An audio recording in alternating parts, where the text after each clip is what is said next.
What's going on YouTube, and welcome back to the channel. Before I get started, y'all can hit that like and subscribe button. As always, it'd be greatly appreciated.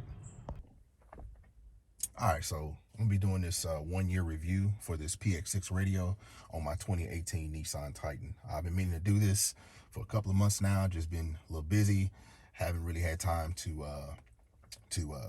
shoot this video, but nevertheless, here we go. So with this radio has been great overall. I think it modernizes the truck. It changes the entire look, because if you have a Nissan Titan from 2016 to 2019, then you are familiar with this outdated and small unit that comes from the factory in this truck, and it wasn't right to begin with, in my opinion. I think Nissan should have they should have took the radio from the Maxima and stuck it in here, but they decided to go with the cheaper alternative and pull it from the Sentra of that time and put it in here. So that was definitely a foul on Nissan, but I'm glad that like a company like PX6 was able to create a radio like this to modernize the truck and make this look like something that's comparable to that of Ram and the F-150s at that time, and even the GM trucks, even though their radio was their infotainment unit was small as well, but I think it was a little bit bigger than this, and it obviously had better graphics. So the next thing is, the backup camera. I don't know if y'all be able to see it now, but one of the things I like, see, you can't see it because I'm in the garage, so this thing is backed into the garage, so you just see the wall. But one of the things I like about this is the fact that with this new unit, I can just hit the camera button. I can always see what's behind me whenever I want to. It doesn't matter how fast I'm going or anything. You can always hit that camera button, which I definitely like. That's something that wasn't available again on this factory unit. There is a camera button here. Well, somewhere, yeah, this camera button here, even if you hit it, if you still have the factory unit, it wouldn't work if you're like at a stoplight or something like that. It just didn't work like that. So the other thing is, the good thing about this radio is the ease of use. Now, I'm not a fan of the AC controls where you have to tap a button and then this menu pops up and you can control it, or you can control it down here, and even if you start pressing these buttons here, this menu will still pop up. Not a fan of that, because my thought process is, if this unit was to fail, I wouldn't have AC, wouldn't have heat. But it has never failed. Everything works perfectly. It's when it comes to just the AC unit, the AC controls itself, everything to me is basically flawless. And another good thing about this is wired Apple CarPlay. So wired Apple CarPlay, it works every time, all the time.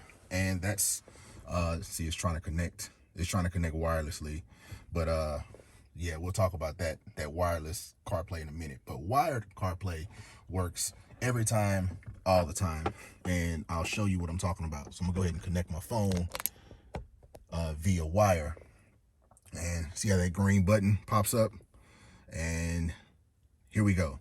So this is wired Apple CarPlay. Looks good, works perfectly.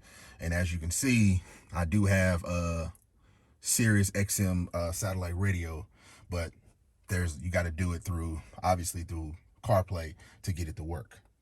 So like I said, this wired CarPlay, everything works flawlessly. The only issue I will say when you're using Apple CarPlay is that if you receive a phone call, one of the things that you need to do is cut your Bluetooth off. Right now, my Bluetooth is off, but if you receive the phone call and you're connected to wired CarPlay, cut your Bluetooth off, because if you don't cut it off, we'll go back to the radio, we'll go back to the unit.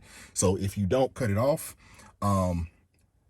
the phone app, I guess, on the unit itself is competing with the phone interface, with this phone interface on your CarPlay.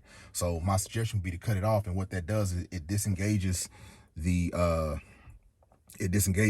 phone app within the unit. So the phone app built into the unit, and it forces the phone and the unit and the radio to only use the phone interface, this phone interface for your phone calls. So that's one thing I would suggest you do if you do have this unit and you're having that problem. So those are all of the good things. So let's talk about the bad things about this unit. So number one, and it's not really a bad thing, this is just a fun fact about this. So this thing is a fast booting radio, where if you start it up and a couple of seconds, this thing comes up, it's ready to go. However, if you let your vehicle sit for longer than 24 hours, for example, if I go and take a trip somewhere and I leave my truck at the airport and I'm gone for obviously more than 24 hours, when I come back, the boot up process is really slow. It takes anywhere from 60 to 90 seconds for this thing to fully boot up. Now, the issue is when it's cold or really hot outside, you need this thing to boot up so that you can access your AC and heating controls. So that's one of the biggest issues I have with this, but that's only when your vehicle is sitting for longer than 24 hours. The other bad thing is the company itself will not send you an update for whatever reason. I've been curious to update this thing. I've been curious and I've been wanting to update this thing to Android 10, and I've been trying to figure out how to do it. And I've been researching. I've tried to do this manually. I've tried to download what I thought was the update and try to hook it up to this USB drive here. And I tried to do it to the one that I have connected for my wired CarPlay, and I have been completely unsuccessful. There's no support from the company. They always respond back and they say they'll only send you an update if the unit is malfunctioning. So given that this unit's not malfunctioning, they won't send you an update. So no support from the company whatsoever. You have to figure out all of this stuff on your own. So another bad thing is the radio is glitchy at times. And let me show you what I mean. So right now you see CarPlay up. So if you're driving on a road trip with this, and I've driven on several road trips where from the Dayton area to Chicago, I've driven to Columbus, from Dayton and Cincinnati. If you're driving on a road trip with this thing, and even where else did I go? I went somewhere else. I just can't think of it right now. But this will just go away. So if you hit a bump in the road or just randomly, this is what'll happen. It'll just go away. So then obviously you just hit this green button and everything comes back and you're good. But another thing that happens when this thing is glitchy, it'll just launch an app by itself. Sometimes it'll launch the radio, it'll launch the video. It's a video feature somewhere in here. It'll just launch that for no reason. Sometimes it'll launch Google just for no reason. It just starts launching shit. So this thing is kind of glitchy, and given that there's no update for it, there's no type of support system for it, that's just something that you just have to learn to deal with if you decide to buy this unit. So, and then the Sirius XM capability. So I've looked it up on the website, and it shows that this unit is not designed to support Sirius XM radio. So there's that. I know in the comments of my previous videos, people have asked about that. I can't get it to work unless you have an internet connection. So theoretically, you download the app from the Google Play Store, and if you have an internet connection for this thing, then I would imagine that Sirius XM will work that route. But my thing is, because I can't update this thing with the latest security updates from Android, I really don't want to connect this thing to the internet that much. I did connect it when I got this Nissan I guess wallpaper. So I connected it to download that, but I really don't connect this thing to the internet.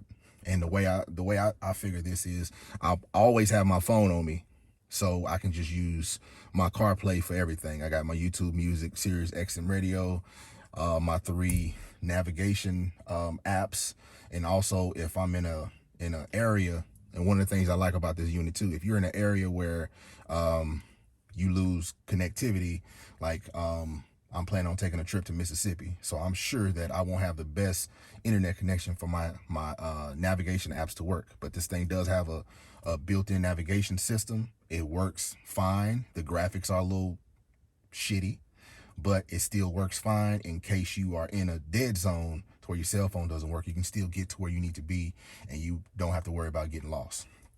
So, let me see what else. I think that's it. Oh, wireless CarPlay. I don't even know if I talked about it already. I'll just say it again. Wireless CarPlay is very glitchy at best. Sometimes it comes on perfectly. Like, I did an experiment one time where just in a Dayton area, I decided to go to Kohl's, Walmart, and Target. So, and I just left my phone, had my Bluetooth, my Wi-Fi, everything was on my phone. Wireless CarPlay, from the time I left, it worked twice. And then it's just trying to connect to it. So the best way to go with this unit, like I said, you go wired CarPlay, it works perfect. Wireless, it will work sometime. But even with the bad of this unit, I still like this unit. I would definitely buy this again if I had the same model year truck. If I had a newer Nissan Titan, I wouldn't even fool with this unit. The reason I got it is because, the main reason is because I did not want to look at this. I like this truck. This truck has been amazing. I can't say enough good things about this Titan. The problem is always been is this radio. So I had to get rid of that. I had to get rid of this radio. I was tired of looking at it, because for me, if I didn't get this unit, I would have got another truck. So this unit, the way it looks, the way it performs, everything works perfect on this. So I think that all in all, I would definitely, like I said, buy this unit again. But just know what you're buying. Know that you just gotta just be ready to, if something goes wrong with this, you need to be ready to troubleshoot it yourself. Because like I said, the customer service with the Phoenix Automotive customer service, these people are shitty. And you would think they would be better, given that you can reach out to them on WhatsApp, you can reach out to them, you can email them. There's a lot of ways to communicate with these people, except for picking up the phone and calling their ass. See, they don't even have a number for that. But you would think that it would be better, but it's definitely shitty, and you just got to figure stuff out on your own. But like I said, I don't really have any issues with this outside of what I told you, and I would definitely buy this again. This thing has worked the same way ever since I got it, so there's no change to it. It's the same. So I'm happy about that. That's my 1 year video, 1 year review for this unit. So again, y'all, thanks for watching. Y'all have a nice day.